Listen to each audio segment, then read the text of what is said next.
হ্যাঁ তেমনি আমার ওই যে আর আমার ফোনে চার্জ নাই, যার কারণে আমার ফোনে যে চার্জটা আছে ওতে ভিডিও কল হবে না, অডিও কল হবে। অডিও হবে। ভিডিও তুমি শুধু আমার বেশি প্রশংসা করছো, তোমার করার সুযোগ দেওনি। তুমি অনেক সুন্দর, তোমার এই ফিগার অনেক সুন্দর। ফিগার নিয়েই পড়ে থাকলে আর কিছু আর বলবে না। হ্যাঁ না, ফিগার অনেক সুন্দর, চেহারা অনেক সুন্দর, এত বড় টল ফিগার। আমার লম্বা মেয়েদের পছন্দ বেশি। হ্যালো, হ্যালো, শুনছি। তুমি অনেক লম্বা না, তারপরে অনেক ভালো লাগছে। অনেক ভালো লাগছে। এবার হবে, ওগুলো তো ছিল। এবার এনে রাখবেন। হ্যাঁ হ্যাঁ আমি যখন যাবো তখন এনে রাখবেন, আর আমরা এবার লং টাইম একটু সময় কাটাবো, যাতে আমার যাতে আরো বেশি ভালো লাগবে। আসলে কি আপনি তো কিছু ছিল না, আমারও একটা খুব নার্ভাস হচ্ছিলাম যে যদি কোনো ভুল হয়ে যায়, একটা মানে আমিও মানে যেহেতু কোনো প্রোডাকশন ছিল না, আমি বারে বারে ভাবছি যদি কোনো ভুল হয়ে যায়, একটা টেনশন মাথায় কাজ করতেছিল। আর ওটা থাকলে আরো বেশি রিল্যাক্সে করতে পারবো। না, তারপরেও তুমি তো আমারে সুযোগ দিচ্ছ, বললে যে বাইরে ছিল। হ্যাঁ, তা আমি আমার সেকেন্ড বারে কিন্তু আমার মোটামুটি হয়েছে। সেকেন্ড বারে আর ফার্স্ট বারে হলো তুমি তোমার টেকনিকে নিয়ে নিলে, তাই না, হাতে করে। আর সেকেন্ড বারে হয়েছে ওইটা বিছানায় শুনছি। আমি না ওই বিছানায় তো আছে, শালারা তো পাল্টাইনি, ওরা বুঝবে কি হবে, বলতেও তো পারছিস। হ্যাঁ, বিছানা তো এইটাই আছে। আমি এই দিকে সরে আসছি, এই কোনার দিকে। তো বিছানার কথা তো পাল্টাইও দেয়নি চাদর। বললে তো সন্দেহ করতো। হ্যাঁ সেটাই। বলছি কালকে একটা বুদ্ধি করবানি, আগে থেকে ফেলে রাখবানি, বলবানি যে চাদর পাল্টায় দাও না কেন, চাদর ডেলি পাল্টাবা, এই বলে দেবো। আমার না এখন এটা আমি সেটা বুঝতে পারছি, আপনি আসলে সত্যি অনেক সেক্সি। আমার মানে ধারণার বাইরে, মানে ধারণা ছিল না আপনি এতটা হট আর কি। জানি না, একটা মেয়ে হিসেবে আমি খুব প্লিজড। হ্যাঁ না, আমি শুনছি, শুনে আমার ভালো লাগে। আমি খুব সন্তুষ্ট, আমার যতটা চাওয়া ছিল তার থেকে বেশি পাইছি। না ভালো, আমারও টেনশন কিছুটা কাজ করতেছিল যে আমার অনেক বয়স হচ্ছে, তুমি পারবো কিনা। আমার এই যন্ত্রটার সাইজও কিন্তু ভালো না, ভালো না। ওইরকমই তো হয় ছেলেদের, আবার কেমন না, বড় ছোট হয়। না, ঠিকই তো লাগলো, আমার মতন তো ঠিকই আছে। হ্যাঁ না, আমি ভাবছি এরপরে তোমার এই ঝাড়ে তোমার পা দিয়ে।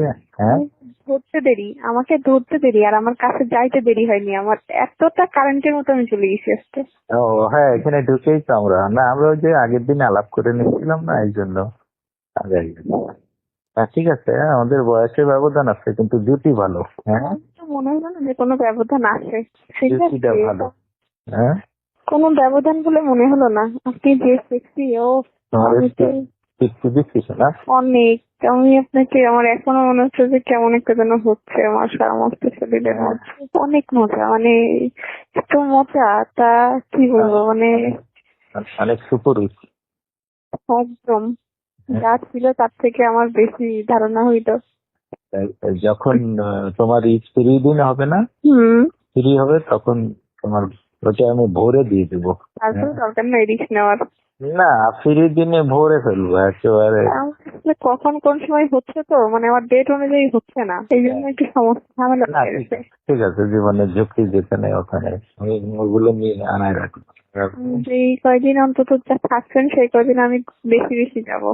আমাদের নাই হট করে থাকলো না এটা, কিন্তু আমাদের কি একটা কথাবার্তা হবে না? হ্যাঁ হবে। কেমন আছি, কি করছি, খাইছি কিনা, এমন তো কথা বলতেই পারি, তাই না? আমাকে ভুলে যাবেন না তো? স্বার্থপরের মতো বলে আমার খুব ইচ্ছে তোমার তোমার গর্বে আমার একটা বাচ্চা, তাহলে আমি খুব খুশি হব। কারণ কি জানো, তোমার হাইট ভালো তো, যদি একটা ছেলে হয় সে প্রায় 6 ফিটের কাছে হবে, তারপরে ওরে ভালো পড়াশোনা করাইলে ভালো হবে না বলো। আর আমি তোমার পাশে লজিস্টিক সাপোর্ট থাকলে তোমার বাচ্চা তো ভালো বড় অনেক সুন্দর হবে, এটা দেখায় সব কিছুতেই তোমার ভালো হবে। আমারও তোমার যে আরো কি হবে, তোমার নাও না একটা বাচ্চা করে। আমার তো এখনো তো আমি শারীরিক ভাবে সুস্থ হতে একটা না বছর না, সময় ওই লাগবে। আগামী তুমি যখন হও তখন আমি তোমার হুমকির মধ্যে ফেলবো কেন? আমার বাচ্চার মা হয়ে যদি তোমারই বাচ্চা তার জন্য তুমি অসুস্থ হও, তাহলে লাভ কি? বাচ্চা অসুস্থ থাকতে হবে, মারও তো সুস্থ থাকতে হবে। এখন যেমন তুমি যখন আমার বাচ্চার মা হবা তখন তো আর বউ আর তোমার ভিতর পার্থক্য কি বলবো? তোমার পর আমার অনেক মায়া থাকবে না? আমার আপনার প্রতি অনেক মায়া জন্মায় গেছে। আমি বোঝাতে পারছি কিনা জানি না। আমি তো একটা মেয়ে, আমার কিন্তু এটা মানে একটা বারের জন্য আমার দ্বিতীয়বার ভাবতে হচ্ছে না যে আমি নিব না। আমি 1 সেকেন্ডে ভাবতে পারতেছি যে আমি নিব, আমি প্রস্তুত। আমার কাছে একটা স্মৃতিটা সারা জীবন থাকবে। আমি আপনাকে সত্যি অনেক ভালোবেসে ফেলছি। আর যেখানে দুটো মনের মিল হয়ে যায় সেখানে আসলে আমি মানে মানে শুধু একটু আনইজি ফিল করি, কিন্তু আজকে দিন আমার কাছে কোনো বাধাই মনে হলো না। আমি এতটা এক্সাইটেডমেন্টে আমি এসেছি, এতটা আমিও দেখো স্মৃতি মিষ্টি, এতটা স্মৃতি আসলে আমি রনির সাথে কখনো মিশি না। না তাই আমিও আমি না খুব চিৎকার করি, আমার কিন্তু আপনার বাসায় যে আমি চিৎকার করতে পারি নাই। করো সেটা ওই আগ্রহ বাড়ে। হ্যাঁ, তুমি চিৎকার করলে আমার আগ্রহ বাড়বে, আমার আরো বেশি করতে বাড়বে। পারি না।